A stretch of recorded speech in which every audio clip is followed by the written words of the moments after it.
প্রিয় দর্শক, শুভ সন্ধ্যা। মেহেরপুর প্রতিদিনের নিয়মিত আয়োজন সাত কাহনে আপনাদের স্বাগত জানাই। এই আয়োজনে মূলত আমরা শিল্প সাহিত্য শিক্ষার নানা অনুষঙ্গ নিয়ে আলোচনা করে থাকি।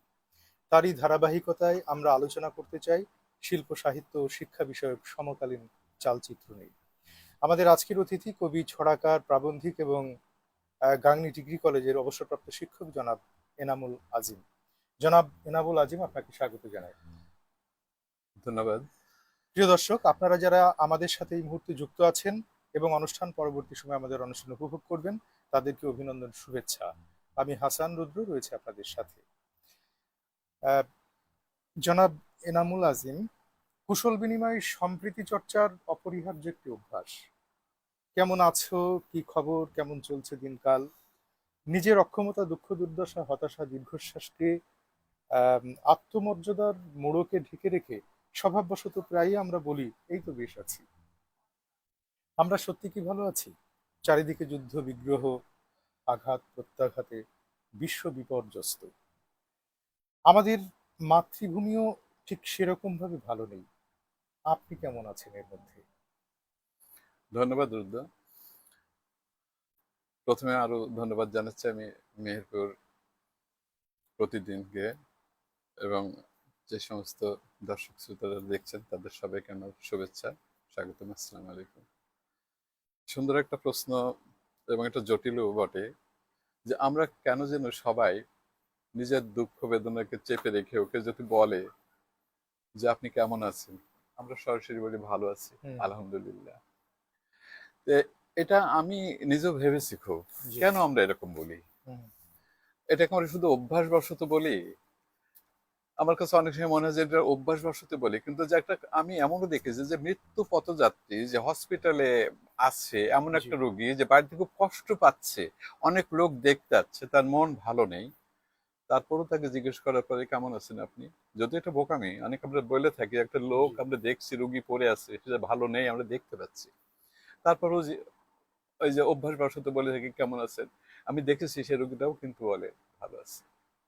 জি। তাহলে এই যে ভালো আছি, এটা একটা এমন আমার কাছে সব থেকে অবাক লাগে যে আসলে যে আমরা ব্যথা, যন্ত্রণা, বোধগুলা বোধ হয় আমাদের জি। আপাতত বা একটু মানে হালকা, বা যে বোধগুলোকে আমরা তাড়াতাড়ি ওভারকাম করতে পারি, সেগুলোকে কি আমরা পুষিয়ে নিয়ে বেড়াচ্ছি, যার জন্য আমরা কষ্টের মধ্যে বলতে পারি ভালো আছি। আমার কাছে এটা জটিল মনে হয়। তো জি। আমি এটা মনে করবো যে এটা খুব ভালো একটা অভ্যাস, এবং এই ভালো বলার চেষ্টাটা আমাদের করে যাওয়া উচিত, এবং সবাই বোধহয় বলতেও পারে না। জি। আমি দেখেছি যারা একটু অহংকারী, যারা একটু মুড নিয়ে চলে, যারা একটু ভালো অবস্থা সম্পন্ন বা এই ধরনের মানুষ, তারা কিন্তু সহসাই এই ধরনের কথাগুলো মূল্য দেয় না, বা তারা জি। ভালো আছি বললেও যেন একটু রাগ করে যে আমি ভালো থাকলে তোমার কি, বা আছি তো দেখতেই পাচ্ছ, হুম। এমন বলে। আবার দেখলে সাধারণ খেটে খাওয়া মানুষ, যার কিছুই নেই, সে কিন্তু সুন্দরভাবে বলে ভালো আছে। কোনোদিন দেখলাম না যে রাগ করে বা এত কষ্টের মধ্যে সে বললো যে অভিযোগ ভালো মিশ্রিত নেই। কোনো উত্তর দেয় না না, সে। কোনো অভিযোগ মিশ্রিত উত্তর দেয় না। এটা আমার কাছে একটা খুব আশীর্বাদ মনে হয়, এবং এটা খুবই ভালো একটা অভ্যাস। আমি হুম। যে বলতে পারি ভালো আছে, এটা কিন্তু খুব কষ্টের ব্যাপার। এটা তুলনা না করলে কিন্তু আমরা আজকে এটা বুঝতে পারতাম না। এই যে জি। বললাম যে একটা ভালো মানুষ যে হুম। হুম। তাকে ভালো আছি বললে সে রেগে যাচ্ছে বা প্রতিক্রিয়া দেখাচ্ছে, কিন্তু যে ভালো নেই সে বলছে ভালো আছি। জি। তো এই তুলনাটা যদি আমরা না করতে পারি, তাহলে কিন্তু আমরা বুঝতে পারবো না যে কত সুন্দর একটা আহ এগুলো আমরা চর্চা করছি বা করে যাচ্ছি, বা জি। শাশ্বত আমল থেকে আমরা করে এসেছি। এটা কি ব্যক্তি সত্তার ক্ষেত্রে প্রযোজ্য হবে? কিন্তু সামষ্টিক অর্থে যদি আমরা ধরি, আমরা যখন সামগ্রিক প্রশ্নে যখন এই উত্তরটা দিতে যাব যে আমরা সবাই ভালো আছি, এই দেশ ভালো আছে, তখন তখন যদি এভাবে বলি, তাহলে কি মিথ্যাচার বা এই নিজের আত্মমর্যাদা বোধের জায়গা থেকে যদি আমরা এভাবে উত্তর দিই, তাহলে সেটা কি অনেকখানি ব্যাহত হবে না আমাদের আহ, পদক্ষেপ নেওয়া বা কোনো এই দুর্দশাকে অতিক্রম করার ক্ষেত্রে? অত্যন্ত একটা জটিল বিষয়। আজকে আমরা কোন সমাজে কোথায় বসবাস করছি, তুমি যেখানে গেলে এটা ভাবতে গেলেও কষ্ট লাগে। আমরা যদি আজ দেশ শুদ্ধ সবাই সমানভাবে এই কথাটা শিশুদের মতো বা ভালো মানুষের মতো যদি অন্তর থেকে বলতে পারতাম, তাহলে এর থেকে আশীর্বাদ বোধহয় একটা জাতির জন্য, একটা দেশের জন্য, একটা দেশের জনগণের জন্য হতো না। কিন্তু আমরা আজ পর্যন্ত দেখলাম না দেশটা কতখানি ভালো আছে, হুম। কার কাছে কতটুকু ভালো। এত বৈষম্য, এত অসমতার ভিতর থেকেও যদি কিছু ভালো প্রয়াস আমরা দেখে থাকি, সেখানে যদি আমি ভালো বলি বা ভালো চলছে, ভালো আছে, পরক্ষণে দেখা যাচ্ছে 10টা মানুষ সেখানে বলতে সমালোচনা করছে, সেটা তার কাছে ভালো না। এই ভালো আর মন্দটা যেন ব্যক্তি পর্যায়ে চলে গেছে। হুম। তারপরে হয়ে গেছে কি রেষারেষি, তারপর হচ্ছে রাজনৈতিক মতাদর্শ বিভিন্ন দিক থেকে। মানে আমরা পারবো কি কোনোদিন যে সেরকম ভালো, দেশটা ভালো আছে, ভালো চলছে, সবাই ভালো বলবে, সবাই যখন ভালো বলবে তখন আসলেই সেটা একটা শান্তিময় এবং সব থেকে সুন্দর একটা দেশ। এটা সবারই কাম্য, আমাদেরও কাম্য, তুমিও চিন্তা করবে, আমরা এটা আশা করি। কিন্তু আমাদের বর্তমান যে অবস্থা, যে চর্চা, যে শিক্ষা, যে মন মানসিকতা, সামাজিক যে অবস্থা, তাতে থেকে এটা সহসায় আসবে বলে মনে হয় না। কাজে এটা ব্যক্তিকই থেকে যাবে। জি। স্যার, আপনি জানেন যে বর্তমান বিশ্বে ইউক্রেন, রাশিয়া বা ইরান, ইসরায়েল সম্প্রতি মানব বিধ্বংসী আগ্রাসনে কম্পিত, ভেঙে পড়েছে স্বাভাবিক জীবনধারা। এসবকে কেন্দ্র করে পৃথিবীও দুভাগে বিভক্ত। বিভাজিত এই বিশ্ব ব্যবস্থায় নৈতিক ভিত্তি আপনি খুঁজে পান? আমি বলতে চাচ্ছি যে দুটো যে ভাগে বিভক্ত হলো সারা বিশ্ব, সবাই বলছে আমারটা সঠিক, কিন্তু তাদের নৈতিক ভিত্তির জায়গা আপনি কিভাবে দেখছেন এটাকে? নৈতিক ভিত্তিটা খুব একটা বড় জিনিস, কিন্তু কথা হলো যে এই যে বিভাজন, দুই ভাগে ভাগ হয়ে যাওয়া, এটা কিন্তু দুই ভাগে ভাগ ছিল, এর আগেও ছিল। আচ্ছা। মধ্যেখানে কেন জানি দুই ভাগটা উঠে গিয়ে এক ভাগ করার জন্য একটা বিশ্ব, এক বিশ্ব ব্যবস্থা যেটা আমরা বলি, এই তো কিছুদিন 80-র দশকে হুম, গর্ভের সময় হুম, গ্লাসnost আর পেরেস্ট্রয়কা তোমরা শুনেছো, আমরা তখন শুনেছিলাম, হুম, জি। দেখেছি। তখন তারা উত্তর সোভিয়েত দক্ষিণে রাশিয়া। ভাগছে, সোভিয়েত রাশিয়া, জি। তখন বিশাল সোভিয়েত রাশিয়া আহ, তারা যে এটাকে বললো যে তাদের যে সমাজতান্ত্রিক বিধি ব্যবস্থা, সেই ব্যবস্থার বিপরীতে তারা তখন ইয়ে করলো যে না, এই ব্যবস্থাটা আমরা বিশ্ব ব্যবস্থা করতে চাই, বিশ্ব আইন, বিশ্ব ব্যবস্থা, সমস্ত বিশ্ব এক। তারা হুম, এটা করলো যে অর্থনৈতিক মুক্তি, আমরা যেটা মুক্তবাজার অর্থনীতি, হুম, এই মুক্তবাজার অর্থনীতির একটা ধোঁয়া তুলে তখন সমাজতান্ত্রিক ব্যবস্থা থেকে তারা সরে গেল। তারপরেও কিন্তু সমাজতান্ত্রিক বিষয়গুলো এখনো আছে, বেশ কিছু আছে, কিন্তু তারাও তাদের অবস্থান থেকে, পূর্ব অবস্থান থেকে সরে গেছে। কাজে বিশ্ব ব্যবস্থা যে এখন দুই ভাগে ভাগ হয়ে গেছে নতুন করে, এটা আমি মনে করি না। হ্যাঁ, এখন যেটা হয়েছে সেটা ভিন্ন ভাবে ভাগ হয়েছে। এটা তুমি যেটা বলেছো নৈতিকতার প্রশ্নে, আসলে কিন্তু সেইখানে এসেছে আমরা, যে সমাজতান্ত্রিক বিশ্ব ব্যবস্থাতে একটা যে ব্যবস্থাটা ছিল তখনকার সময়, সেটা ছিল একটা মনোপলি ব্যবস্থা, এবং দেখা যাচ্ছে যে একটা প্রতিযোগিতা ছিল। এই প্রতিযোগিতার ভিতরে অনেক কিছুই, ভালো হোক মন্দ হোক, এই যে সামাজিক ধস, ধ্বংস, নৈতিকতার অধপতন, এই জিনিসগুলো কিন্তু তখন একটু কম ছিল বলে মনে হয়। কিন্তু এই যে মুক্তবাজার হওয়ার পর থেকে যে অবস্থাটা হলো, আমরা কি দেখলাম? সমাজতান্ত্রিক বিশ্বে তো আমরা রুশের কথাই বলে থাকি, সব থেকে বড় দেশ রুশ ফেডারেশন যেটা ছিল, রাশিয়া। তা তাদের যে মৈত্রী বিশ্ববিদ্যালয় ছিল, সেখানে 40 লক্ষ ছেলে পেলে বিশ্বের পড়াশোনা করতো, বিশ্বের বিভিন্ন দেশ থেকে সেখানে যেত। তাদের ছাত্রদের জন্য, ইয়ংদের জন্য, বৃদ্ধদের জন্য তাদের যে সেবাগুলো ছিল, দোরগোড়ায় পৌঁছে দেওয়া, প্রত্যেকটা নিডস গুলো তাদেরকে দেওয়া, সেই ব্যবস্থাগুলো ছিল। আমরা এটা পরপরই দেখলাম যে নষ্ট হয়ে গেল। গ্লাসnost পেরোসিকার পরে দেখলাম যে সেখানে অভাব, চুরি, আবার সে আগের মতো পুরনো বৃত্তিতে ফিরে যাওয়া, ধনতান্ত্রিক সে বিধি ব্যবস্থা সবগুলো ফিরে আসলো। এখন এটা যে ওই বাজার, যে তোমাদের বাজার আমাকে ঢুকতে দাও, আর আমাদের বাজারে তোমাদের শ্রমিক কাজ করবে, এই যে একটা কথা, শ্রম এবং পণ্যের আদান প্রদান হবে, এতে মুক্ত বাজার হয়ে গেল। কিন্তু মুক্ত বাজার সুবিধাটা কারা নিল? যারা এই ব্যবস্থাটা করলো তারাই কিন্তু নিয়েছে, আমরা কিন্তু ধনিক শ্রেণীদের। শ্রমিক শ্রেণী নিয়েছে। তাহলে আমরা বলবো ধনতন্ত্র এবং সাম্রাজ্যবাদীদের একটা প্রসার হয়েছিল। জি। এখন পর্যন্ত সেটাই চলছে। হুম, রাজনৈতিক ব্যবস্থাতন্ত্র এবং যেসব দেশগুলোতে এখন পর্যন্ত গণতন্ত্র নেই, আমরা বলে থাকি যে গণতন্ত্র একটা মাপকাঠিটা ঠিক আছে, কিন্তু গণতন্ত্র তো যেভাবে চলছে সেটা তো ধনতান্ত্রিক যেসব দেশগুলো তাদেরকে পরিচালিত করছে। আমরা যদি ধর্মের দৃষ্টিকোণ থেকে দেখি, তাহলে দেখব যে এই ধরনের বিধি ব্যবস্থাগুলো কিন্তু ধর্ম সমর্থন করে না। তাহলে তারা কেন এগুলো টিকে আছে? আমরা যে মুসলিম দেশগুলোর দিকে তাকাই, তাহলে দেখবো সেখানেও কিন্তু তাদের ক্ষমতা এবং তাদের সিংহাসন এবং হুম, মসনদের একটা আকাঙ্ক্ষা, এবং তাদের নিজেদের টিকে থাকার জন্য ধর্ম যেখানে নিষেধ করছে যে বিধর্মীদের সাথে কখনই সামাজিক বিধি ব্যবস্থা, তারপরে বিশেষ করে রাজনৈতিক এবং কূটনৈতিক কোনো চিন্তা, কোনো শেয়ার তাদের সাথে করা যাবে না, নিজেদের মতো করতে হবে। কিন্তু আমরা আজকে কি করেছি? আমরা সম্পূর্ণ সেই সমস্ত দেশগুলোর সাথেই আমরা আপোষ করেছি, যেগুলোর সাথে আমাদের ধর্মীয় দিক থেকে আমি বলছি, আমি ততটা বোদ্ধা না, তারপর আমি সম্মান রেখে বলছি সবার প্রতি, এটা আলেমদেরও কথা হয়তো শুনি, যে ওই সমস্ত দেশগুলা ইহুদি এবং নাসারা যাদেরকে আমরা বলে থাকি, তাদের থেকে যেখানে নবীজি সাবধান থাকতে বলেছেন, আমরা দেখছি তাদের সাথে আমাদের সবথেকে বড় ধর্ম হলো। এবং তারা আমাদের কতটুকু উপকার করছে বা কতখানি অপকার করছে এটুকু আমরা না ভেবেই একচেটিয়া ভাবে তাদেরকে আমরা বিশ্বাস করে আমাদের ঘরে তাদেরকে আশ্রয় দিচ্ছি, কিন্তু পরবর্তীতে যা হবে তাই হচ্ছে। তাদের যে উদ্দেশ্য, একটা কোন্দল লাগিয়ে দিয়ে, সামাজিক দ্বন্দ্বকে সৃষ্টি করে দিয়ে, একটা অনাচার তৈরি করে দিয়ে, তারপরে মত পার্থক্য সৃষ্টি করে কোন রকম ঐক্য থেকে দূরে সরানো, তারপরে শিক্ষা, তারপরে সংস্কৃতি সবগুলোকে তারা নষ্ট করে দেওয়া এবং মনোপলি করে রাখা, আর এর সাথে তাদের সংঘাত লাগিয়ে দিয়ে অস্ত্র বিক্রি করা, এটা এখন সাম্রাজ্যবাদী শক্তির সব থেকে বড় উদ্দেশ্য, এবং তারা করেও যাচ্ছে এবং সফলও হচ্ছে এবং হবেও তারা। জি, এইটা এর মধ্যে আমরা এখন পড়ে গেছি বিপদে। আমাদের মতো দেশগুলো কি করবে এখন এখানে, কোন দিকে যাবে?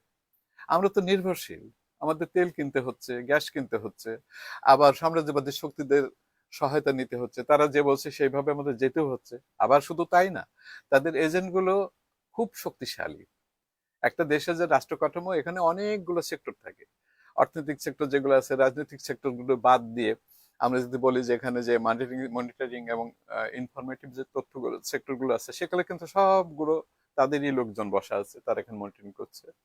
এবং তারা এতই শক্তিশালী যে তারা আমাদের দেশের সরকার বা জনগণ বা রাজনৈতিক নেতাদেরকে তারা কিন্তু প্রভাবিত করে থাকে এবং পরিবর্তনের মতো বিষয়গুলো তারা হাতে নিয়ে থাকে। জি, আপনার এই প্রসঙ্গে আমি আরেকটা জিজ্ঞাসা করতে চাই যে ইরান এবং যে ইসরায়েল বা আমেরিকার পক্ষে যে ইসরায়েল বা ইরানের পক্ষে যে দেশগুলো আছে, আপনি দেখবেন আমরা আমরা যারা মুসলিম, এই তৃতীয় বিশ্বের যারা মুসলিম, তারা কিন্তু ইরানকে সমর্থন করছি। এবং একটা কি দুর্দান্ত ব্যাপার হচ্ছে যে ইরান যখন ওই একে আপনার উত্তর কোরিয়া আবার ইরানকে সাপোর্ট দিচ্ছে, যে উত্তর কোরিয়ার ভেতরে কোনো গণতান্ত্রিক পরিবেশ নাই, গণতান্ত্রিক পরিচর্যা নাই, সে উত্তর কোরিয়া আমার পক্ষে যখন কথা বলছে তখন কিন্তু সেটা ধূপধুরস্ত হয়ে যাচ্ছে এবং আদৃত হচ্ছে। কিন্তু অন্য ক্ষেত্রে গিয়ে অন্যরকম ভাবে আমরা দেখছি। এই যে আমি আমি এই ক্ষেত্রেই বলতে চাচ্ছি যে আমাদের নৈতিক ভিত্তি কোথায়, আমরা যে পক্ষে আছি তার নৈতিক ভিত্তি এবং বিপক্ষে যারা আছে তাদের নৈতিক ভিত্তির যে দৃঢ়তা, সেটা সবথেকে মজার ব্যাপার হলো, জি, উত্তর কোরিয়া ইরানকে সমর্থন করছে, চীন করছে, এবং সবথেকে মজার ব্যাপার যে সমাজতান্ত্রিক মনোভাবপূর্ণ যে দেশগুলো আছে তারা কিন্তু সমর্থন করে যাচ্ছে। এর করার একটি মাত্র কারণ, আমি আমার ব্যক্তিগতভাবে যেটা মনে করি এবং যেগুলো পড়াশোনা বা প্রত্যেকদিন খবর এখানে দেখছি, সেগুলো থেকে আমার মনে হচ্ছে এটা হলো একমাত্র মার্কিন যুক্তরাষ্ট্রের বিরোধিতার জন্য তারা এটা করে থাকছে। যেহেতু মার্কিন যুক্তরাষ্ট্র একক পরাশক্তি হিসেবে তারা নিজেদেরকে দাবি করে, আর এরাও যে শক্তিশালী যথেষ্ট, এটাকে মার্কিন যুক্তরাষ্ট্র কিন্তু সেভাবে মনে করে না। মনে না করার জন্য এদের ভেতর তো একটা দ্বন্দ্ব সবসময় রয়েছে। কাজে এখন যেখানেই মার্কিন যুক্তরাষ্ট্র বা ইউরোপিয়ান ইউনিয়ন যেখানেই নাক গলাচ্ছে, আমরা দেখছি সেখানে কিন্তু এরা এগিয়ে আসছে। আর মুসলিম বিশ্বগুলোকে কিন্তু এরা আগে থেকে বরাবরই মোটামুটি একটু সমর্থন করে এসেছে। আমরা দেখেছি এর আগে রাশিয়াও কিন্তু এত পূর্বে মুসলিম দেশগুলোকে উপরে যাদের যথেষ্ট প্রভাব ছিল। তো এটার পিছনে একটা কারণ হলো যে নৈতিকতার দিক থেকে দেখা যায় যে সমাজতন্ত্রকে কিন্তু ইসলাম কখনোই সমর্থন করে না। ইসলাম সমর্থন করে না কথাটা ঠিক না, মুসলমানরা সমর্থন করেনি। 70 দশকের পর থেকে আমরা দেখেছি সমাজতন্ত্রদের বিরুদ্ধে সব থেকে বেশি জিহাদ ঘোষণা করতো আমাদের দেশের পীর আলিমরা এবং ধর্মবেত্তা যারা আছে। তখন এখনকার মতো ইউটিউব ছিল না, কিন্তু যে কোনো মসজিদে বা বাইরে কোনো ওয়াজ মাহফিলে তারা কিন্তু সমাজতান্ত্রিকদেরকে একেবারে দেখতে পারতো না। কিন্তু ওরা যে একটা সঠিক মজুরি দেওয়া, শ্রম ঘন্টা ঠিক করে দেওয়া, সমাজতান্ত্রিক নীতিতে গৃহহীন না থাকা, শিক্ষার ব্যবস্থা করা, ফ্রি খাবার দেওয়া, তারপরে এই যে বিষয়গুলো, এগুলো কিন্তু আবার ইসলাম কিন্তু সমর্থন করে। ইসলাম যেহেতু ভাইয়ের গাম শোকানোর আগে শ্রমিককে বেতন দিয়ে দেওয়া, তারপর তার ভালো ব্যবস্থা করো, তুমি যে খাবার থাকে সেটা দেওয়া, এই জিনিসগুলোর সাথে কিন্তু সমাজতান্ত্রিকদের অসম্ভব মিল আছে। কিন্তু আমরা তাদেরকে পছন্দ করি না, এই জন্য এই পছন্দ না করে এটা একটা বড় অধ্যায়। আমরা যদি অনেকেই পছন্দ করি না, তাও যদি আমরা মওদুদী সাহেবের লেখা যদি কিছু পড়ি তাহলে আমি কিন্তু এগুলো বুঝতে পারবো, স্পষ্ট তো উল্লেখ আছে কিন্তু ওখানে যে এই বিভাজনটা কেন, তাদের সাথে বৈরিতা কোথা থেকে। আসলে আমাদেরকে ধর্মকে উস্কে দেওয়ার জন্য, বিপদ সৃষ্টি করার জন্যই কিন্তু এই আলেমদেরকেও কিন্তু ব্যবহার করেছে ধর্মতান্ত্রিক দেশগুলা। আচ্ছা। তারা রাজনীতিকে যেমন বিভেদ করেছে, তার কিন্তু আমাদের আলেম সমাজকেও বিভেদ করেছে, শুধু সমাজতন্ত্রের এগেনস্টে কথা বলার জন্য। জি পাবলিক কিন্তু তেমন বোঝে না, তাদের আমরা সমাজে যেসব লোকগুলো আমরা বোঝাবো তারা কিন্তু সেইভাবেই বোঝে। জি জি। লাভের লাভ কিচ্ছু হয়নি। এখন উত্তর কোরিয়া একমাত্র ইরানকে সমর্থন করছে মার্কিন যুক্তরাষ্ট্রের দাপটটাকে থামানোর জন্য। এবং এটা মার্কিন যুক্তরাষ্ট্র নির্দয়ও কিন্তু এবার বুঝলো যে সে যত বড় শক্তি এতদিন মনে করেছিল, ভিতরে ভিতরে কিন্তু অনেক বড় শক্তি তৈরি হয়ে গেছে।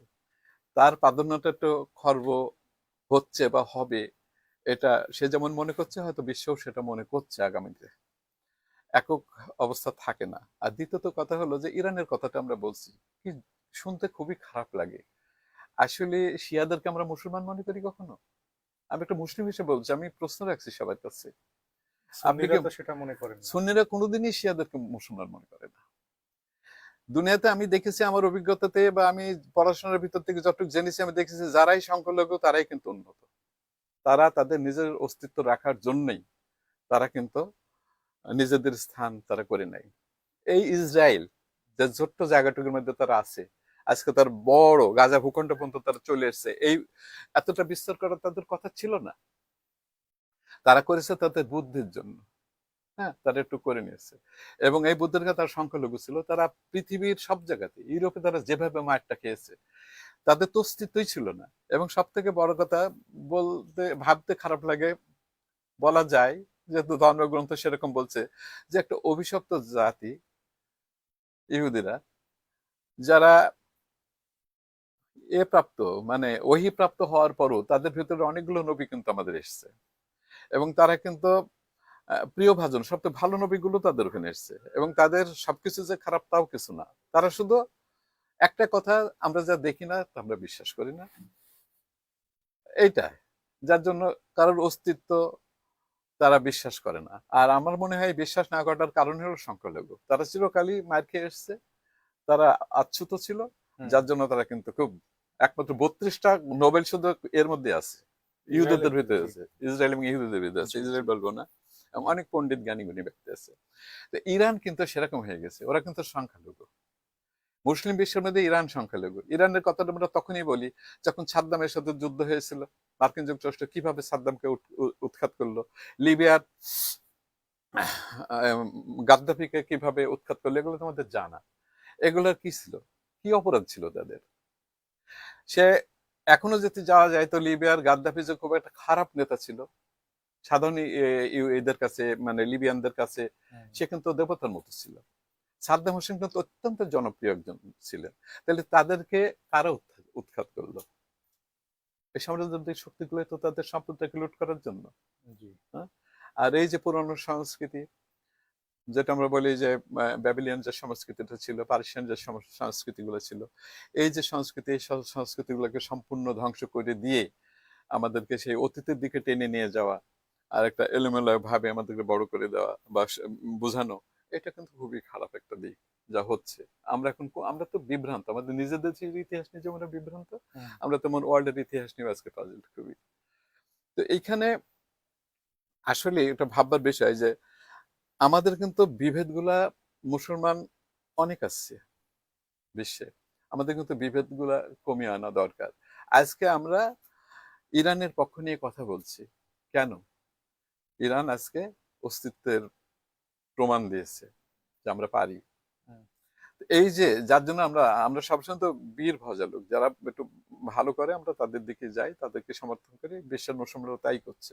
কিন্তু আজকে যদি এই অবস্থাটা না হতো, তো ইরানকে তো মুসলমানরা মুসলমান হিসেবে মানত না, তারা জানতো না, হিসাবে তারা স্বীকারই করে না, এখনো স্বীকার জি করে না। কাজে ইরান যে মুসলিম দেশ, কোন মুসলিম দেশ যাতে এই কথাটা বলে, তো সেটা তার ভুল বলছে, এটা আবেগে বলছে।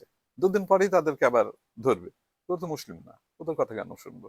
ওরা এভাবে নামাজ পড়ে, ওদের নামাজের সাথে আমাদের কোনো মিল নাই। হুম। তারপরে ওদের যে আকিদা, যেসব কাজকর্ম, সেগুলো তো আমাদের সাথে কোনো মিল নেই।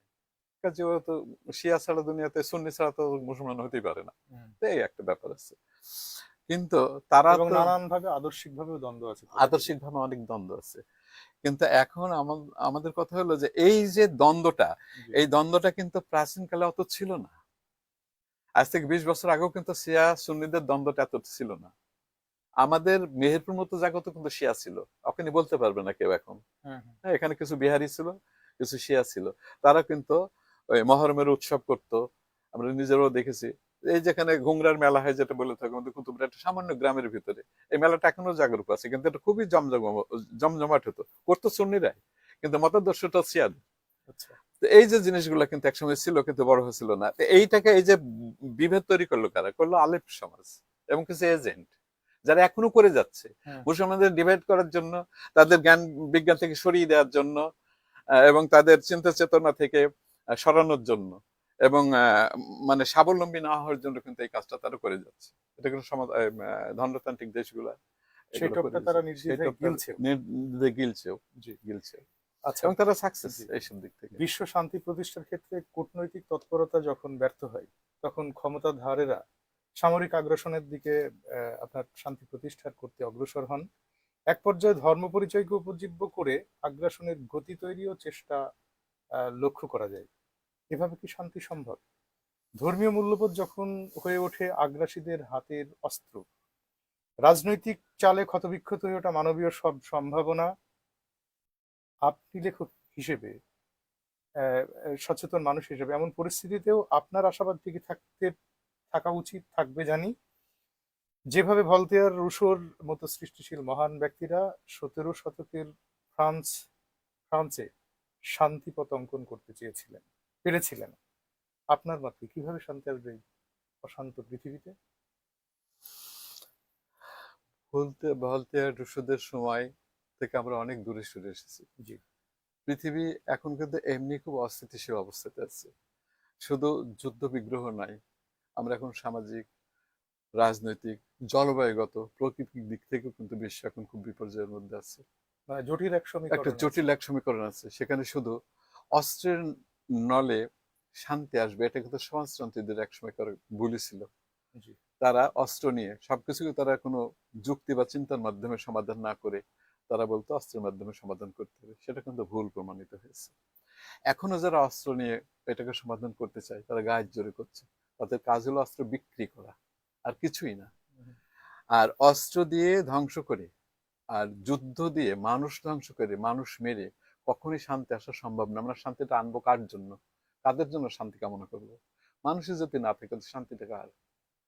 হ্যাঁ, আজকে যারা এগুলো বলছে, যেগুলো করছে, তারা যথার্থ বলছে বলে আমি মনে করি না। তাদের কাজগুলো সঠিক না।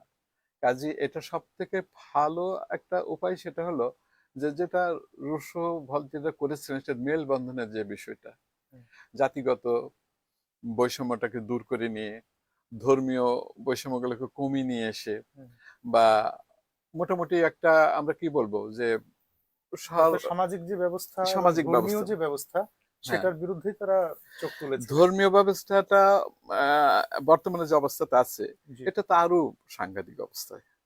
মানে এরা তো একমত হতে পারছে না, এবং এদের ভিতরে যথেষ্ট যুক্তি এবং তর্ক আছে। তারা যেভাবে বাহাস করে যাচ্ছে, তাতে দেখা যাচ্ছে যে আহ, অনেকটা সেই আহ, এক সময়কার, এটা আমি বলবো না, আর এক সময়কার যে চার্চের যে সমস্ত লিডাররা থাকতেন, যেসব প্রিস্টরা থাকতেন, তারা তো মানে বেহেস্তে যেমন টিকিট দিতেন, আমাদের মুসলমানদের ভিতরে কিন্তু সেগুলো শুরু হয়ে গেছে।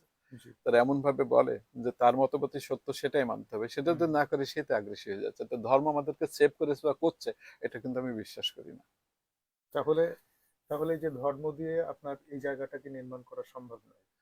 তো সেক্ষেত্রে আপনি একজন লেখক হিসাবে, সাংস্কৃতিক ব্যক্তিত্ব হিসাবে, মানে এখন যেভাবে রুশো ভলতেয়াররা তাদের সময়ে করতে পেরেছিলেন, হুম। এই যে তাহলে আমাদের আশ্রয়ের জায়গাটা কোথায় এখন বর্তমানে? আশ্রয়ের জায়গাটা আসলে আমরা শুধু আশ্রয় খুঁজেই যাচ্ছি, জি। আমরা সঠিক আশ্রয়টা পাচ্ছি না। আমরা যার কাছেই যাচ্ছি, যে আমাদের একটু নেশানা দেখাচ্ছে যে এই লোকটাই বোধহয় সঠিক, আমরা তার কাছে যাচ্ছি, কিছুদিন পরে সেই রূপটা আমরা পেয়ে যাচ্ছি যে উনি সঠিক ব্যক্তিটা না। কিন্তু কথা হলো যে তারপরও কিন্তু আমাদের বাঁচতে হবে, আশা নিয়ে বাঁচতে হবে। জি। আমরা একটা সুন্দর পৃথিবীর প্রত্যাশা করি নিজেদের জন্য না, আমাদের তো বয়স হয়েছে, কিন্তু আমাদের প্রজন্ম তো থাকবে, তার জন্য একটা সুন্দর পৃথিবী আমরা আশা করতেই পারি। তো সেখানে করতে গেলে আমাদের যে জিনিসটা করতে হবে, যে যে জায়গাগুলো সমাজের উদ্দীপক হিসেবে কাজ করে, যেমন ধর্ম, রাজনৈতিক মত পার্থক্য ইত্যাদি, এই জায়গাগুলোকে বৈষম্য আমরা যতটুকু কমিয়ে আনতে পারি, মোটামুটি এক পথ। যেমন ইসলাম ধর্মের কথাই যদি আমরা বলি, এখানে একটু অনেকে হয়তো আমার কথাটা শুনে খারাপ ভাববেন, অনেক রকম ভাবতে পারেন, কিন্তু আমি ক্ষমা চেয়ে নিচ্ছি সবার কাছে। সেটা হলো, আমার মনে হয় হাদিস যখন আসলো, সহিহ হাদিস যেটা আমরা বলছি, হাদিস সংগ্রহ হয়েছে হযরত মুহাম্মদ সাল্লাল্লাহু আলাইহি ওয়াসাল্লামের মৃত্যুর 350 বছর পর। এই 350 বছর হাদিস ছাড়া চলেছিল, ইসলাম ধর্ম চলেছে, মুসলিমরা ছিল এবং খুব ভালো ছিল, জি, এবং কোরআন ভিত্তিক। কোরআন ভিত্তিক। তো সেই সময় আমরা বলি গোল্ডেন এরা ইসলামের জন্য, জি। আর এখন ধর্মবিদ্যা বলেন যে না, সেটা হলো অন্ধকার যুগ। আমরা গোল্ডেন এরা কেন বলি? ওই সময় কিছুটা মুক্ত চিন্তা হয়েছে, ওই সময় জ্ঞান বিজ্ঞান, এই যে আমরা গণিত বলি, হুম। বিদ্যা মানে ভূগোল বিদ্যা যেটা বলি, আকাশ বিদ্যা বলি যেগুলো বলি না কেন, সমুদ্র বিজ্ঞান আমরা বলি না কেন, জলবায়ু বিদ্যা, তারপরে আলকেমি, সবসময় সেই সময় অত সব থেকে সুন্দর একটা সময় ছিল, তারা করেছে। কিন্তু তখন ধর্ম কিন্তু নষ্ট হয়নি। তাহলে এমন কি হলো যে হাদিস আসার পরে আমরা আর এক হতে পারলাম না? তাহলে এইগুলো দিনকে দিন আরো আমাদেরকে দূরে, কাছে নেবে কি আরো দূরে সরিয়ে দিচ্ছে। জি। এটা আমি দর্শকদের কাছে ক্ষমা চেয়ে নিচ্ছি, আপনারা এই ব্যাপারে ইসলামিক হিস্ট্রি এবং অন্যান্য অনেক বড় আলেম ওলামারা আছে, তাদের কাছে আপনারা জানতে পারেন, জেনে নেবেন। আমি সামান্য জ্ঞানী, ধর্ম বিষয়ক একটা জ্ঞান রাখি না, তারপর আমার কাছে জিনিসটা কিন্তু ভাবায়, ভাবতে শেখাই। আমরা মনে করছি যদি আমরা সেভাবে চলতে পারতাম, একমাত্র কোরআনের আদর্শকে ঠিক রেখে, হুম। তাহলে পরে আমরা মুসলিম বিশ্বের মধ্যে কিন্তু এই বিপদগুলো আসতো না, আমরা একটা শান্তির পর্যায়ে যেতে পারতাম। আমার দ্বিতীয় প্রশ্ন হলো, হযরত মুহাম্মদ সাল্লাল্লাহু আলাইহি সাল্লামের সব থেকে কাছের ব্যক্তি এবং প্রথম মুসলিম কে ছিলেন? হযরত আবু বকর আলাইহিস সালাম। বিবি খাদিজা ছিলেন প্রথম মহিলা মুসলিম, জি। এবং ওনার খুব প্রিয় ব্যক্তিত্ব ব্যক্তিত্ব ছিলেন দুজনেই। তারপরে ছিলেন ইসলামের 4টা খলিফা। আমরা কিন্তু তাদের কারো একটা হাদিস পাই না। ওনার কি একটা হাদিস বলতে পারেন না? তাদের হাদিস কি একটাও সংগ্রহ, একটা সহিহ হাদিসের ভিতরে নাই? দু একটা কথা শোনা যায়, তো নিজে বলেননি। ইভেন এটুকু প্রমাণ আছে, সহিহ হাদিসই বলে যে হযরত উমর রাদিয়াল্লাহু তাআলা আনহুর কাছে কিছু হাদিস ছিল, ওনাকে বলতে বলা হয়েছিল, উনি বলেননি। মুহাম্মদ সাল্লাল্লাহু আলাইহি ওয়াসাল্লামের নিষেধ ছিল যে না, আমার কোনো জীবনী বা কোনো জিনিস তুমি লিখবে না বা বলবে না, এটা বলা যাবে না, নষ্ট করে ফেলো। কারণ এইগুলোই মানুষ একসময় ফলো করবে, হুম। ধর্ম থেকে সরে যাবে। ভালো মন্দ আপনারা বিচার করবেন, অনেক আলেম ওলামা আছে জানবেন, অনেক লেখা আছে, এ বিষয়ে পড়াশোনা করবেন, আমাকে ক্ষমা করবেন, আমি এ বিষয়ে কম জানি, কিন্তু আমাকে জিনিসগুলো ফিরা দেয়। জি। আমরা মনে করি আমরা যদি সবাই সঠিক চিন্তাটা করতে পারতাম, তাহলে পৃথিবী কিন্তু এতটা উন্নত হয়ে উঠতো না। আর তারপর হচ্ছে শিক্ষা ব্যবস্থা, শিক্ষা জি। ব্যবস্থা। আচ্ছা, পৃথিবী প্রদক্ষিণ শেষে আপনাকে আমন্ত্রণ জানাতে চাই আমাদের মবের মুলুকে। আপনি নিশ্চয়ই লক্ষ্য করেছেন এক ধরনের বিচারহীনতার সংস্কৃতি চলছে দেশে। প্রশাসন রহস্যজনকভাবে নির্বিকার থাকছে, তাদের নিশ্চলতা মবকে সামাজিকরণের পরে, মানে সামাজিকীকরণের বৈধতা দিয়ে দিচ্ছে একভাবে। কিভাবে দেখছেন আপনি এটাকে? এটা তো আসলে একটা দুশ্চিন্তার বিষয়, চিন্তারই বিষয়।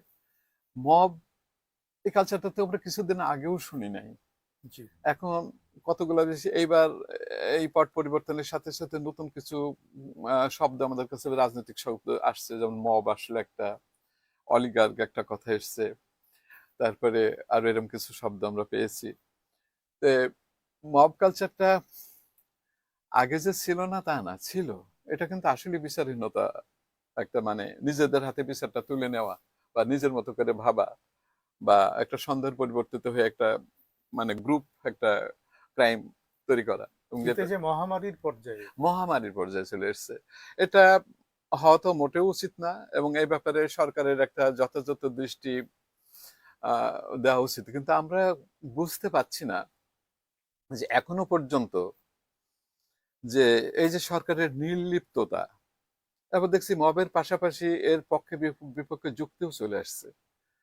এটার জন্য আমাকে আরো বেশি মানে পীড়া দেয় যে পক্ষে বিপক্ষে যুক্তি, যেটা খারাপ জিনিস জি সেটার পক্ষে যুক্তি যদি চলে আসে সেটার জন্য কেমন লাগে, আবার যদি বিপক্ষে তা আসতেই পারে। জি জি কিন্তু কেউ বলছে না জিনিসটা ঠিকই হয়েছে, এবং ভালো ভালো মানুষ এগুলো বলছে এবং টক শোতেও তারা বলছে, আবার কেউ বলছে যে না এটা অন্যায় হয়েছে। তো এই যে একটা দ্বান্দ্বিক সমাজে বা দ্বান্দ্বিক যুগে আমরা একটা বাস করছি। কিন্তু ভালো যারা বলছেন সেটা একটা মানে স্বল্পকালীন সময়ের জন্য তারা হয়তো ভাবছেন, কিন্তু এর যে ইফেক্ট, হ্যাঁ, হ্যাঁ, এটা মানে একটা এটা যদি দীর্ঘমেয়াদী চলতে ইফেক্ট থাকে, থাকতে হ্যাঁ পারে। হ্যাঁ, এটা যদি চলতে থাকে এটা তো একদিন আমি তো মবের শিকার হয়ে যাব জি এরকম করতে করতে। হচ্ছে তাই, জি যারা আজকে ভালো বলছে তারা কিন্তু কালকেই দেখা যাচ্ছে শিকার হয়ে যাচ্ছে। জি তো এটা অবশ্যই সমাজ থেকে বন্ধ হওয়া উচিত, এবং জি এই মবটা তৈরি হচ্ছে সাধারণত ইয়াং জেনারেশন করে, যা এরাই করছে। কিন্তু আমরা কিন্তু এটা আশা করি না। আমরা এতদিনে ভেবেছিলাম যে তারা যে আগস্ট বিপ্লবের মাধ্যমে যে পটটা পরিবর্তন করেছিল, তাদের প্রত্যাশাটা তো পূরণ হলোই না, বরঞ্চ তারা এখন এই ধরনের বিভিন্ন একটা প্রোপাগান্ডার মধ্যে চলে যাচ্ছে, মবটা পেটে সেটা দিয়ে তারা জড়িয়ে পড়ছে। তাদের সমাজে একটা অবস্থান, যদিও তারা এখনো ভালো সমাজে, তাদের অবস্থানটা ভালো, কিন্তু তারা একটা চক্রান্তের শিকার হয়ে যাচ্ছে। কাজে তাদেরকে এই ব্যাপারগুলোর জন্য সাবধান হতে হবে। যেমন অন্যায়কে অন্যায় এবং জি ন্যায়কে ন্যায় বলার একটা ক্ষমতা তাদের রাখতে হবে। জি না হলে কিন্তু এটা খুবই খারাপ একটা কালচার তৈরি হবে, ভবিষ্যতে কিন্তু হতেই থাকবে, আমরা কিন্তু ওইটা রোধ করতে পারবো না। জি আরো আরো আপনার সাথে কথা শুনবো। আপনার এখন দর্শকদের উদ্দেশ্যে যদি আপনার লেখা ছড়া আপনি আহ, এর আগের এক এপিসোডে আপনি বলেছেন যে আপনি যেতে যেতে হঠাৎ আপনার ভিতরে অনেক ধরনের পরিস্থিতি তৈরি হয়, ভাবনা তৈরি হয়, সেখান থেকে লিখে ফেলতে পারেন। হ্যাঁ, তো সেরকম কিছু। আমার লেখাগুলো আসলে আমার তো শিরোনামহীন, কোনো জি সময় জি কোনো শিরোনাম দিয়ে কোনো কিছু লিখিনি গো। আচ্ছা তো বললাম না, হঠাৎ যেটা মনে হলো, যেটা চিন্তা করি বা যেতে যেতে দেখলাম, আমার এরকমই যাত্রাপথে যেগুলো হয় বা দেখি, যেগুলো শুনি, সেগুলো আমি ছোট হুম ছোট লেখার চেষ্টা করি। এবং এগুলো একসময় শুরু হয়েছিল, আমি প্রত্যেকদিন সকালবেলায়, যত অভ্যাস আমার বন্ধ হয়ে গেছে, আমি একটা শুভ সকাল আমার টাইম লাইনে দিতাম, এবং সেখানে আমি নিচে গাছ টাছ তৈরি করি, যেহেতু ছাদ বাগান আছে, সুন্দর ফুল টুল গুলো আমি দিতাম। আর সেখান থেকে আমার ছোট্ট দু একটা লাইন আমি ওখান থেকে তুলে দিতাম। আচ্ছা এইভাবে আমার শুরু হয়েছিল, শুরুটা কিন্তু এখান জি জি থেকে। তারপর যে গভীর ভাবে চিন্তা করি, না না, যেগুলো গভীর ভাবে চিন্তা করেছি সেগুলো আরো বড়।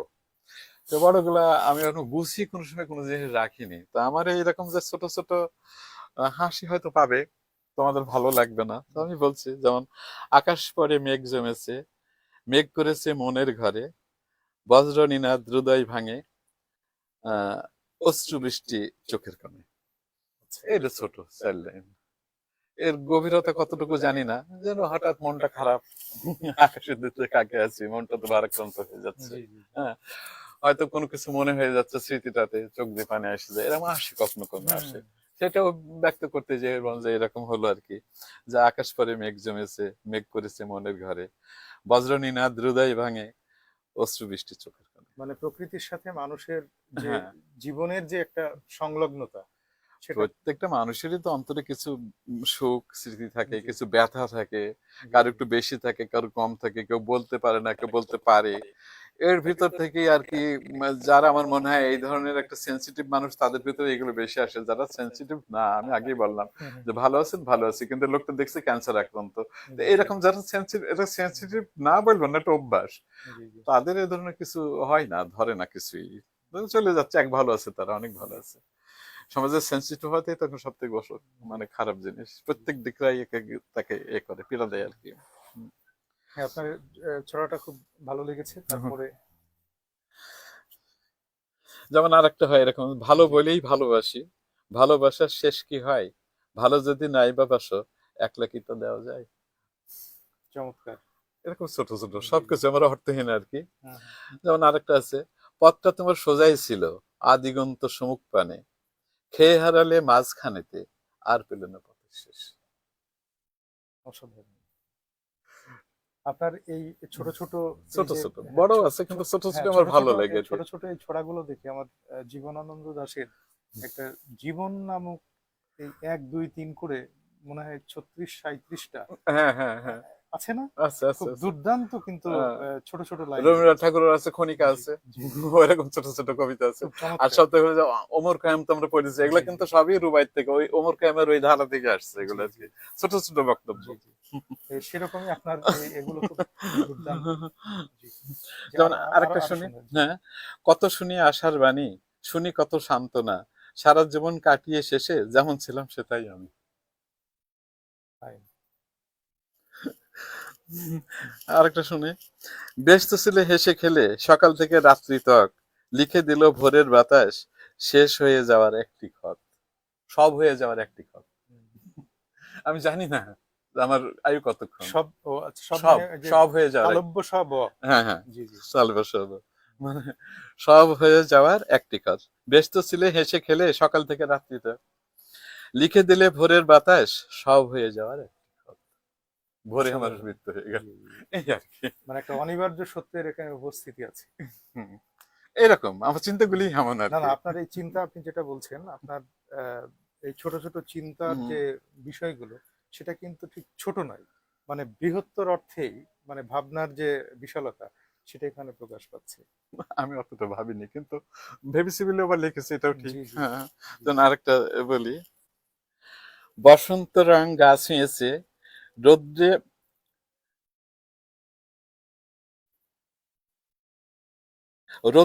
বসন্ত রং গাছ হয়েছে, রৌদ্রে ভরা চৈত্র মাসে, জীবন গেল বানভাসিতে, 9 নম্বর পূর্বভাসে। আচ্ছা 9 নম্বর হলো সর্বোচ্চ সংকেত হুম হুম হুম আবহাওয়ার। আর খেলার সাথে কতই ছিল আপন ভরা সকালবেলা, ছিন্ন হলো একে একে যখন তোমার দুপুরবেলা, বিকেল গেল গধূলিতে, প্রিয়ার মুখটা স্মরণ করে, রাত্রে তুমি শুধুই একা মাটির ঘরের অন্ধকারে, মৃত্যু। হুম আর সকাল বলতে আমি যৌবনটা বলেছি, হুম হুম, হুম। শিশুটা আপনি বলেছি। পর্যায়গুলোকে হ্যাঁ বোঝাতে হ্যাঁ, চেয়েছেন। এইটাই ভেবেছি, আবার আমি পড়ি, হুম, খেলার সাথী কতই ছিল আপন ভরা সকালবেলা, ছিন্ন হলো একে একে যখন তোমার দুপুরবেলা, বিকেল গেল গধূলিতে, প্রিয়ার মুখটা স্মরণ করে, রাত্রে তুমি শুধুই একা মাটির ঘরের অন্ধকারে। আপনার ভেতরে এই ছড়াগুলোর ভেতরে একটা এই যে মৃত্যুমুখীন একটা বিষয় এটা আপনি ঠিক এই অনুষঙ্গটা বারবার ফিরে আসছে, হ্যাঁ, মানে বিষয়টা কি কারণটা কি? মৃত্যু একটা বিষাদ, একটা যন্ত্রণা।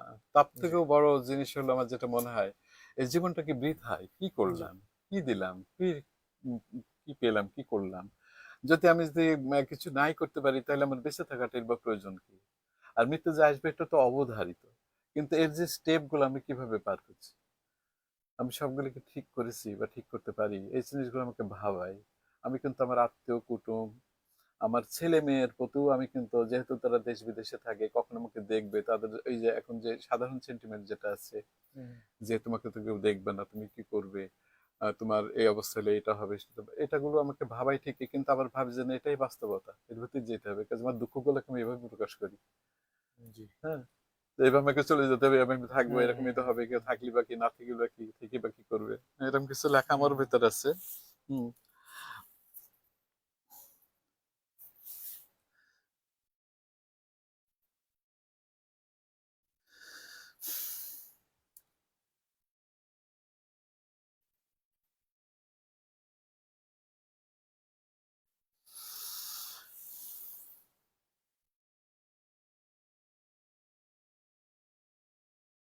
আপনার কোনো দীর্ঘ কবিতা বা এই জাতীয় কোনো লেখা নেই? হ্যাঁ, দীর্ঘ কিছু লিখেছি, সেগুলা আমার আসলে বললাম যে একটা চিন্তা, যেটা আমি চিন্তা করি ওটা শেষ পর্যন্ত করার চেষ্টা করি। আমার এখানে যেগুলো আছে ছোট ছোট, হুম, বড় কবিতা আছে, তো সেগুলো ঠিক কবিতা হয়েছে কিনা আমি জানি না। তবে ওই, আমার একটা একসময় মনে হতো যে বাচ্চাদের নিয়ে লেখা, ছেলেপেলেদের ভিতরে একটু হাস্যরস যুক্ত কিছু হুম, বলে তাদেরকে উৎসাহিত করা, এই ধরনের কিছু লেখা আমি লিখতাম। পরে দেখেছি ওটা আমার একটা উদ্দেশ্য ছিল, যেটা হয়নি, সফল হয়নি, হয়তো বা হবেও না কখনো। হুম, সেটা একটা কবিতা দিয়েই একটা বই, মানে 10-12 পাতার একটা বই হবে, সেখানে ছবি টবি থাকবে, ওরই জি এক জি একটা পংক্তি এক এক জায়গাতে থাকবে, এরকম করে করে আমি কিছু কবিতা করেছিলাম, যেগুলো হয়তো একটাতে একটা ক্রিকেট বই হতো, বাচ্চারা খুব আনন্দ পেত, বা হয়তো হুম এরকম কিছু ছিল, একটা পাগলের একটা কাণ্ড নিয়ে, বা হাসির কিছু খোরাক, একটা কুকুর নিয়ে, বিড়াল নিয়ে, ইত্যাদি নিয়ে, এগুলো যে হুম তাদের যে অ্যাক্টিভিটি যেমন হয়, এইসব নিয়ে এরকম কিন্তু কিছু লেখা আমার ছিল। আর গুরু গম্ভীর কবিতা আমি সেরকম লিখিনি কখনো, তবে যেমন বাজার ব্যবস্থা নিয়ে, দাম নিয়ে, তারপরে একটা সবকিছু রুটিন যখন হয়ে যায় তখন কিন্তু এটাকে চিন্তা দেয়। যেমন আমি দেখি যে রোজার আগে জিনিসের দাম বাড়ে, কোন কোন জিনিসগুলোর দাম ঠিক রোজার আগে বাড়ে, আবার কুরবানি ঈদের আগে কোন কোন জিনিসগুলোর দাম বাড়ে, আবার শীতে কোনটা বাড়ে, গরমে কোনটা বাড়ে। আবার এই যে আমরা খাচ্ছি, কি খাচ্ছি, কখন খাচ্ছি, কতটুকু খাচ্ছি, কেন খাবো, এই নিয়ে খাই খাই করার একটা ভাব সবার হুম, ভিতরে থাকে। এটা খেয়ে এইগুলো নিয়ে কিছু কিছু লিখে যাবে কৌতুক জাতি আর কি, জি। এগুলো হয় আর কি। আচ্ছা, আপনার এই শিশুতোষ ছড়ার ক্ষেত্রে হুম। মানে বর্তমান পরিস্থিতি আপনি মনে করেন যে শিশুদের একটা চমৎকার একটা জগৎ আপনি আপনার লেখার মধ্যে, লেখকেরা সেটা করে থাকেন লেখার মধ্যে, কিন্তু বর্তমান পরিস্থিতি যে সময়ে যে সময়ের যে শিশু আর কি, যে সময়ে সে বড় হচ্ছে, বেড়ে উঠছে, হ্যাঁ, চারিদিকে নানান রকমের অসঙ্গতি দেখে দেখি সেইভাবে তার এই যে মিথ্যা জগৎ আপনি মেলে ধরছেন, খুব সুন্দর লতা পাতা ফুল নদী গাছপালা চাঁদের পাহাড় ইত্যাদি ইত্যাদি, কিন্তু আপনি এই এই জায়গাটা থেকে আপনি তাকে বিরত রাখছেন, তাকে দেখতে দিচ্ছেন না। এটা হতে পারে, সেটা কতদিন, কতভাবে ওই শিশু তো খানিকটা পরে ওই পরিস্থিতিতেই পড়ে যাবে, মবের মধ্যেই পড়ে যাবে, হুম, হুম, নানান অসঙ্গতির মধ্যে হুম, পড়ে যাবে, হুম, তখন হুম। কি হবে? আমরা শিশুদের জন্য কি রেখে যাচ্ছি? জি, নিজেদের জন্য যেখানে আমরা ভাবছি রিকু, জি, সেখানে আমরা শিশুদের জন্য কিছুই ভাবছি না। অথচ শিশুদের জন্য আমাদের আগে ভাবা দরকার ছিল। আমাদের দরকার ছিল যে মেহেরপুর কথাই বলি। মেহেরপুর এখানে এখানে এত উন্নত হচ্ছে, এত হুম, হচ্ছে, তত হচ্ছে, কিন্তু এখানে একটা শিশু পার্ক নাই। জি, যেখানে শিশুদের খোলামেলা একটা খেলার ব্যবস্থা নাই। একটা এখানে পৌর পার্ক আছে যেখানে আছে কিছু কি বলবো, এখানে মেলা খেলা সবকিছুই হয়। হুম, কিন্তু একটু তাও এর মধ্যেই বাচ্চাদেরকে নিয়ে আসে, বাপ মা কি করবে একটু ঘোরার জন্য মন খুলে, আর পৌরসভার সামনে। হুম, এছাড়া কি আছে? এত বড় একটা দিঘি ছিল সুন্দর প্রাকৃতিক, সেটাকে কেটে কুটে এখন বানিয়েছে কৃত্রিম ভাবে। সেখানে না আছে বসার জায়গা, না আছে কিছু। আবার মেহেরপুরে বিশেষ করে নদীর ধার দিয়ে একটা সুন্দর ঘুরে বেড়ানোর ব্যবস্থা করা হুম, যেত। তো এইসব ব্যবস্থা মেহেরপুর কথাটাই চিন্তা করছে, সারা বাংলাদেশ ব্যাপী যদি কিছু রিসোর্ট হচ্ছে, সেটা বেসরকারি ভাবে, অত্যাধিক কস্টলি, সেখানে বড়দের এবং বিত্তশালীদের ছাড়া সাধারণত হুম, যাওয়ার কোনো উপায় নেই। তাহলে আমরা তো যেটুকু আছে সেটুকু তো দূষণ এবং করে সেটা নষ্ট সেটা করে সেটা ফেলেছি। ঠিক শিশু সুলভ, সেটা ঠিক পরিবেশ বান্ধব, বা একটা আদর্শিক কোনো ব্যাপার স্যাপার নেই না, না, সেখানে, না। এক ধরনের ইরোটিক একটা ঘটনা থাকে। হ্যাঁ, এরোটিক একটা ঘটনা হ্যাঁ, থাকে। শিশুদের মধ্যে এরোটিক ঘটনা থাকতে পারে, যে তাদের জি, উৎসাহিত করার জন্য, উদ্দীপ্ত করার জন্য কিছু রাইট তো থাকতেই পারে। হুম, কিন্তু এখানে যেন অতি উৎসাহ মতো, যেন হুম, আমি আমার একটু খারাপই লাগলো, ওর ভালো লাগবে বলবে। আমি আলাউদ্দিন পার্কে গেছিলাম হুম, কুষ্টিয়াতে। জি, ওখানে দেখছি যে শিশুদের কিছু রাইড আছে, কিন্তু ওনারা এত অত্যাধুনিক রাইড কিছু নিয়ে এসেছেন। যেমন ওখানে একটা গেম আছে হুম, যেখানে তো একটা শিশুকে বসিয়ে দেওয়া যায়, সে তো মানে 3D না বলে এইচ মানে ওরা 8D বলছে এরকম, একটা ভার্চুয়াল জগতের মধ্যে চলে যায় তাদের। আমরা এমনি ভার্চুয়াল জগতে মরে যাচ্ছি সারাদিন, আমাদের হুম, ফোন টোন শিশুদের হুম, হাতে পড়ে যে অবস্থা, তাই যেমন ঠেকাতে পারছে না। আর ওখানে দিচ্ছে রেডির মতো একটা ছেলে যদি বসানো যায়, কি নেশা!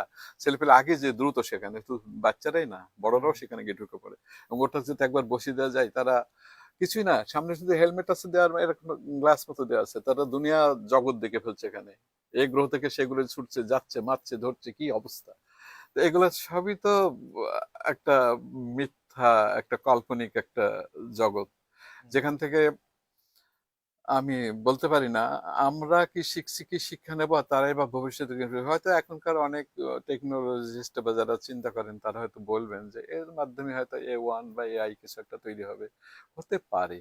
হুম, কিন্তু সেগুলো তো একটা কৃত্রিম ব্যবস্থা, কিন্তু প্রাকৃতিক ভাবে যে জিনিসটা হয় সেটা কি কৃত্রিম ভাবে হবে?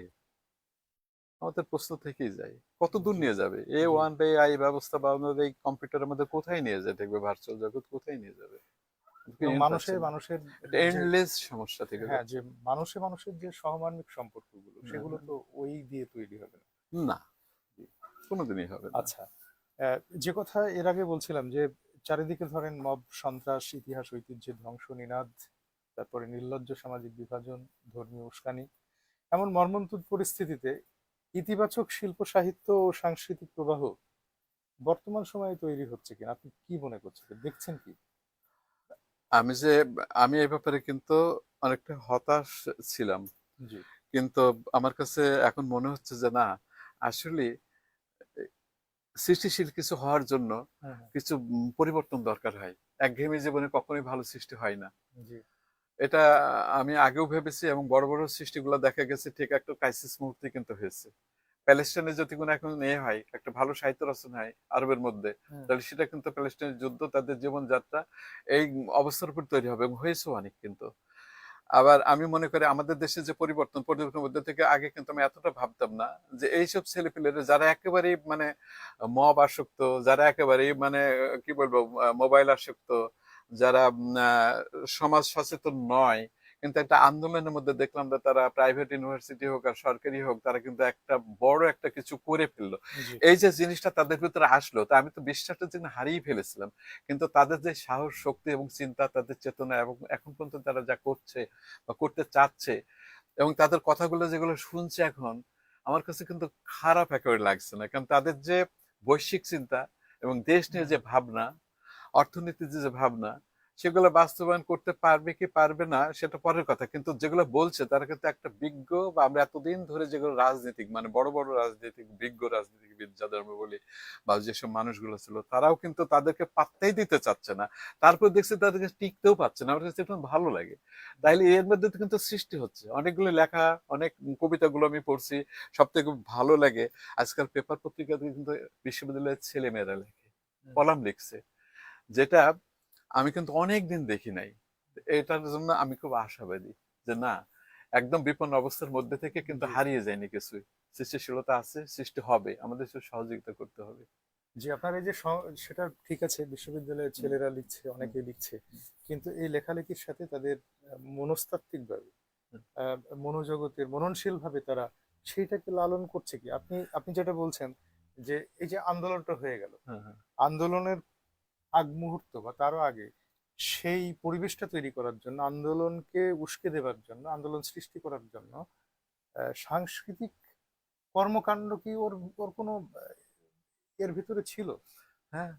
সাংস্কৃতিক কোনো প্রবাহ কি তাদেরকে উৎসাহিত করেছে ওক্ষেত্রে? সব থেকে মজার ব্যাপার হলো যে সাংস্কৃতিক এই আন্দোলনটা সাংস্কৃতিক কোনো প্ল্যাটফর্মে হয়নি, কিন্তু কিছু সংস্কৃতি এখানেও জন্ম হয়েছে একটা নতুন ধরনের। আমি সংস্কৃতি বলতে এখানে কিন্তু কিছু সঙ্গীত বলছি, যে কিছু নতুন ধরনের সঙ্গীত, কিছু নতুন শিল্পী যেগুলোকে আমরা চিনি না, তারা কিন্তু এই সময় উঠে এসেছিল। এখন যদিও হারিয়ে যাচ্ছে দেখছি না, কিন্তু উঠে এসেছিল।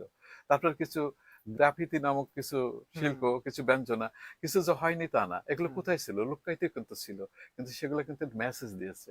আর আমি যেটা বলছি এখন, যারা আন্দোলনের সাথে জড়িত ছিল, তারা যে লেখালেখির সাথে জড়িত তা না, এই আন্দোলনটাকে নিয়ে যারা ধারণ করছে, যারা হুম, আশা করছে তাদেরকে নিয়ে, তারাই কিন্তু সেই সব ছেলে বা সেই সব শিক্ষক বা সেই সব তরুণ যারা আজকে কলম লেখে বা কিছু কিছু লিখছে, যে তাদের যে চিন্তা চেতনা। আমি কিন্তু এই ধরনের ছাত্রদের যে, আমি তো মনে করি যে বিশ্ববিদ্যালয় বা অন্যান্য জায়গায়, আমি তো নিজে কলেজে শিক্ষকতা করেছি, লেখাপড়ার যে ধার শেষ পর্যন্ত এসেছিল, তো সমাজ সচেতনতা তো দূরে থাক, তারা নিজেরাই তো সচেতন না, এরকম একটা জি, অবস্থা চলে এসেছিল। তারা কিছু লিখতে পারবে, একটা প্রশ্নের উত্তর তো ঠিক মতো লিখতে পারতো না। তো তাদের মধ্যে কেউ না কেউ আছে যাদের 10টা আর্টিকেল যদি লিখে থাকে দিনে, তো 10টা ছেলেও আছে যারা চিন্তা করে লিখতে পারে। এটা আমার কাছে ভালো লাগে। সেটা ঠিক আছে, কিন্তু হ্যাঁ, যারা গ্রাফিতি লিখলো, হুম, যারা হুম, ছড়া লিখলো, কবিতা লিখলো, গান বাঁধলো, হ্যাঁ, গান হ্যাঁ, গাইলো, হ্যাঁ, এই তাদের যে ধ্যান ধারণা সেই সময়ে তাদের ভেতরে যে উদ্দীপনা বা তাদের যে মেসেজটা সেটা দেখলো মানুষ, পরবর্তী সময়ে সেই রুট কি তারা ফলো করছে নাকি বিচ্যুত হচ্ছে? না হলে তারা কোথায়? এত বড়, আমি বলি, এত বড় একটা জগদ্দল পাথরকে সরিয়ে ফেললো সরিয়ে তারা, ফেললো তারা, হ্যাঁ। কিন্তু পরবর্তীতে সেই পাথরের আহ, বদলে আরেকটা পাথর যেন চেপে বসছে। হুম, তাহলে হুম। তাদের ভূমিকাটা কি? তাদের ওই গ্রাফিতির উন্মাদনা, উদ্দীপনাটা কোথায় গেল, আমি সেটা বলছি। উদ্দীপনাটা ছাইচাপা আছে কি, নাকি একেবারে শেষ হয়ে গেছে? আমি তো একেবারে শেষ হয়ে গেছে বলে কিন্তু মনে করি না, মধ্যখান তো আমার কাছে মনে হয়েছিল ওদের জি, একেবারে শেষ হয়েই গেছে। জি, কিন্তু এখন মনে হয় না, উদ্দীপনাটা এখনো আছে। স্ফুলিঙ্গ হতে হয়তো বা সময় লাগবে, কিন্তু কথা হলো যে সহজে বা যে সহজ পথে এর একটা এন্ড হওয়ার কথা ছিল, সেটা কিন্তু হলো না। যাক, সেটা তো ঠেকাতে পেরেছে বা ঠেকাচ্ছে, যাই হোক না কেন। মানে একটু এলোমেলো ভাবেও, যত তাড়াতাড়ি নির্বাচন, ক্ষমতা হস্তান্তর, বা আমরা মনে করেন যে পটপথে পরিবর্তন হয়ে গেছে, আমরা এখন ক্ষমতায় চলে এসেছি, আমরা এই সবকিছু যে ভাবটা এসেছিল আছে, কিন্তু তারপরেও কিন্তু হস্তান্তরটা তো সহজ হলো না বা হতে যাচ্ছে না। এখানে কিন্তু ঠিক আছে। এই ঠেকানোটা কিন্তু সেই স্পিডটা কাজ করছে। আমরা তাদেরকে যতই খারাপ করি বা বলছি কিছু করছে না, কিছু হচ্ছে না, হচ্ছে। এটা থাকলেই সেটা ভালো, যদি সেটা না যদি হয়ে থাকলেই থাকে, আমি বলি সেটা যদি হয়ে থাকে খুব ভালো। হুম। কিন্তু আপনি কিন্তু যদি ওরা যেতে আবার গতানুগতিক হয়ে যায়, হুম, সংখ্যাটা সেখানে, তাহলে আমরা কি চেয়েছিলাম, কি পেলাম, আর কি হলো, জি, কেন হলো? আপনার এই যে মনে করেন যে সমস্ত ভাস্কর্যগুলো হুম, আহ, ইতিহাস ঐতিহ্যকে নিয়ে সেগুলো ভেঙে ফেলা হয়েছে। হুম। তো আমি বলছি যে যারা এই গ্রাফিতি করছে, এই যারা সাংস্কৃতিক প্রবাহের মধ্যে ছিল, বা একটা নির্দেশনা যদি আপনি যেটা বলেন সেটা যদি থাকে, তাহলে এই জাতীয় বিষয়গুলোকে আবার সংস্করণের জন্য তারা তো তাদের কাছ থেকে তো কোনো উদ্যোগ, তাদের কাছ থেকে কোনো দাবি দেওয়া তো আমি দেখছি না। বরঞ্চ দ্বিধাই তৈরি হয়েছে। জি, দাবি দেওয়াতে আসেনি, বরঞ্চ পক্ষে বিপক্ষে হয়ে যাচ্ছে আর কি। জি, এবং এই নিয়ে তাদের মধ্যে মত পার্থক্য হচ্ছে, এবং এর মধ্যে মানে পাল্টা আহ, অভিযোগ বা অভিযোগের মধ্যে দিয়ে চলছে। সব থেকে বড় কথা, আমার যেটা আমি যেটা ভাবি সেটা হলো, সব থেকে বড় যে জায়গাটা আমাদের, সেটা হলো শিক্ষা। হুম, কমিশন হোক, সংস্কার হোক, যারা এই কাজটা করলো তারা তো শিক্ষার্থী ছিল বা শিক্ষালয় থেকে তারা গিয়েছে। কিন্তু সেই জায়গাটাকে কিন্তু আমরা এখন পর্যন্ত অন্যান্য জায়গায় যেখানে একটু হাত পড়ুক, একটু কথা হোক, একটু আলোচনা হোক, যাই হোক হচ্ছে, কিন্তু আমরা শিক্ষার দিকটা নিয়ে কিন্তু এখন অন্ধকারে থেকে গেলাম। আর এই শিক্ষার দিকটা নিয়ে যতদিন আমাদের ভেতর অন্ধকার না কাটবে, ততদিন আমরা কিন্তু জাতির কোনো ভালো দিক নির্দেশনা বা আলোকবর্তিকা পাবো না। জি, অবশ্যই কিন্তু সেই শিক্ষা ব্যবস্থাটা আপনাকে সাজাতে হবে একটা সুনির্দিষ্ট লক্ষ্য গন্তব্যের উপরে দাঁড়িয়ে। হ্যাঁ। তাহলে আপনি দেশটাকে কোন জায়গায় নিয়ে যেতে চান, কোন জায়গায় আপনি প্রেজেন্ট করতে চান বৈশ্বিক মঞ্চে, সেই জাতীয় পদক্ষেপ যদি, দৃশ্যমান কোনো পদক্ষেপ যদি না দেখা যায়, আমি আমার দেশটাকে ঠিক একটা মৌলবাদী রাষ্ট্রে পরিণত করব, নাকি আমাদের ঐতিহ্য সম্বলিত যে ইতিহাস রয়েছে, যে ঐতিহ্য রয়েছে, যে সংস্কৃতি রয়েছে, সেগুলোকে ধারণ করব, এবং আমরা একটা বৈশ্বিক মানুষ ঠিক কতখানি প্রেস্টিজাইজ পয়েন্টে নিয়ে যেতে পারি নিজেকে, সে বিষয়গুলো তো আমার দৃশ্যমান হতে হবে। অবশ্যই, সেই অবশ্যই। সেই জায়গা থেকে বর্তমান যে পরিস্থিতি, সেটা লক্ষ্য করা যাচ্ছে কিনা অনেকে সমালোচনা করছেন।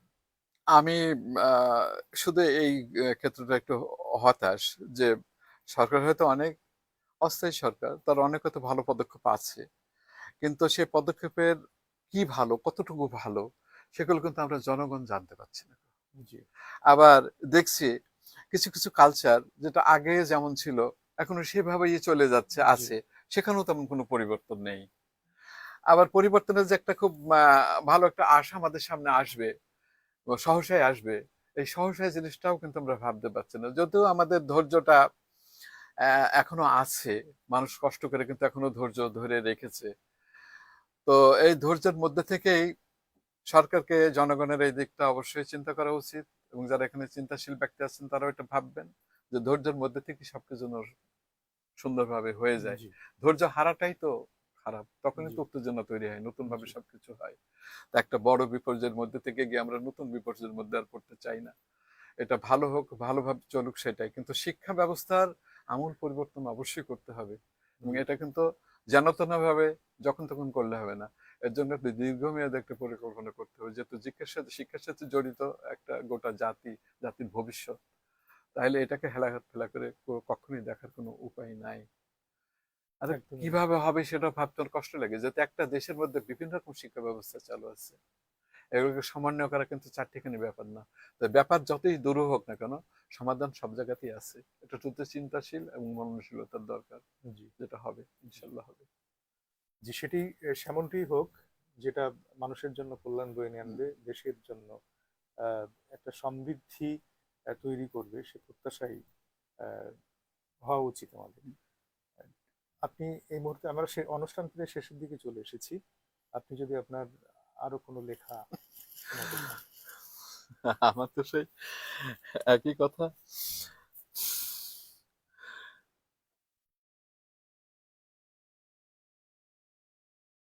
যেমন আমাদের সময়কার একটু ঘটনা মনে হলো, মনের মানুষ যতই দূরে, ভাবনা কি তার একলা হয়, বলতে গেলে মনের কথা রাত্রি জেগে লিখতে হয়।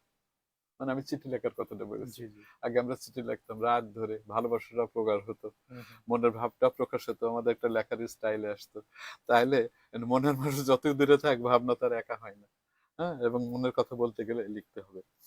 আরেকটা যেমন হারিয়ে গেল চিঠির ভাষা, ভালোবাসার মূর্ছনা, ক্ষুদ্র বার্তা যতই পাঠাও আসল প্রেমটা জমবে না। আচ্ছা। তার পরিপ্রেক্ষিতে আবার এটা, জি জি। এখন আমি তো মেসেজ দিয়ে দিয়ে পাঠাচ্ছি না, সেটা কি আর আমার চিঠি লেখার মতো অতটা সুন্দর হবে? হবে না। যেমন এখানে আবার বাজার নিয়ে একটু আর আজকে বলি, যে একটুখানি পুচকে তুমি, হালে হলে কালের মাথা, যোগ্যতা তো গুন্ডামি আর চাঁদাবাজির লুটের টাকা, কথায় কথায় আইন দেখাও, করছো তুমি ইচ্ছে যাতা, জনরোষের নাম শুনেছো, সময় হলে বলবে কথা, ধোলাই হবে লন্ডির মতো, জি খুলে নেবে গাইটের কাছে। এটা হয়তো কাকে নিয়ে উদ্দেশ্যে লেগেছিল জি বুঝতেই জি পারছো, জি জি যে জি। সমাজের কথা। এই যে এ ছেলেগুলো সমাজের একটা লুটে, চলমান চিত্র এটা। চলো এইগুলোই আমার জি চিন্তা এরকম। জি। যেমন বাজার নিয়ে একটু লিখলাম, বাজার বাড়ে নিয়ম করেই, নেই কোনো পূর্বাভাস, অর্থশূন্য অর্থশূন্য মনিটরিং, ভোক্তা মনে দারুণ ত্রাস, ভেজাল নেই তাই শীতে বাড়ে, সয়াবিন সহ তেলের দাম, গ্রীষ্ম এলে দাম পড়ে যায়, ভেজাল গুণের কি কামাল, রোজা এলেই বাড়তে থাকে চিনি খেজুর বেসন ছোলা, তেল পেঁয়াজ উঠতে থাকে, সাথে বেগুন শশা কলা, কুরবানির হাক শুনলে বাড়ে, তেলের সাথে পেঁয়াজ আদা, গরম মশলা নুনে আগুন, হলুদ মরিচ জিরে পাতা, ঈদের দিনে আইসক্রিম দই পানীয় সমান বাড়ে, রেজাল্ট হলেই মিষ্টির ঘরে দৃষ্টিকটু মূল্য বাড়ে। খুবই সুন্দর। আহ, আপনাকে অসংখ্য ধন্যবাদ আমাদের সময় দেওয়ার জন্য। আমরা অনুষ্ঠানের শেষ প্রান্তে চলে এসেছি। দর্শকদের উদ্দেশ্যে যদি কিছু বলেন। দর্শকদের উদ্দেশ্যে আমার একটাই বলার, সেটা হলো আমরা সর্বক্ষেত্রে ধৈর্য ধরি, কিন্তু আমাদের চিন্তার দিকটা যেন উন্মুক্ত রাখি। আমরা পরিবেশের প্রতি যত্নশীল হই, আমাদের শিশুদের প্রতি যত্নশীল হই, আমরা সমাজের প্রত্যেকটা মানুষের সুখ দুঃখ গুলো শেয়ার করে নিই। এবং শিক্ষা, আমার একটি কথা, যে আমরা শিক্ষার ক্ষেত্রে যেন আপোষ না করি।